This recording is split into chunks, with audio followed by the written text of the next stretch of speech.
నమస్తే ఫ్రెండ్స్, అందరికీ హ్యాపీ రక్షాబంధన్.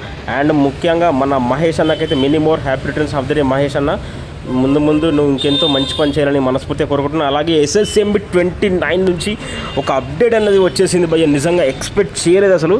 ఇది కదా మన రాజమౌళి మనకిచ్చే గిఫ్ట్. అసలు ఎక్స్పెక్ట్ చేయకుండా, టైం అనౌన్స్మెంట్ లేకుండా, ఏది లేకుండా అన్ఎక్స్పెక్టెడ్గా మనకు ఒకటి లుక్ అయితే రిలీజ్ చేశారు.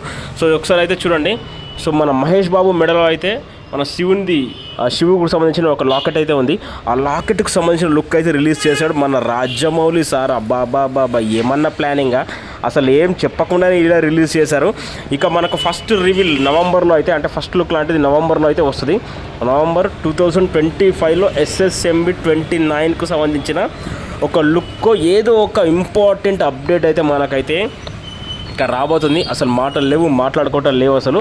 మనమైతే మామూలుగా ఈ గ్లోబ్ థ్రాటింగ్ అంటే ఇక తెలిసిందే కదా, మన ఇండియన్ మైథాలజీకి సంబంధించింది. అసలు మన ఇండియన్ మైథాలజీ లేకుండా ఈ సినిమా ఉంటుంది అనుకున్నా, కానీ ముఖ్యంగా చూసుకుంటే ఆ లాకెటే మన మహాశివుడి లాకెట్. సో దీన్ని బట్టి చూస్తే మన ఇండియన్ మైథాలజీని ఎక్కడ కూడా వదలకుండా వరల్డ్ని షేక్ చేయబోతున్నాడు మన మహేష్ బాబు అన్న అండ్ మన రాజమౌళి. ఇక మాటలు లేవు, మాట్లాడుకోవటం లేవు, వేరే మాటలే లేవు. ఇక నవంబర్ వరకు వెయిట్ చేద్దాం. నవంబర్ రోజు ఎంతటి విధ్వంసం ఉంటుందో ఈ ప్రపంచం మొత్తం అల్లకల్లోలం అవడం ఖాయం friends. Thank you very much.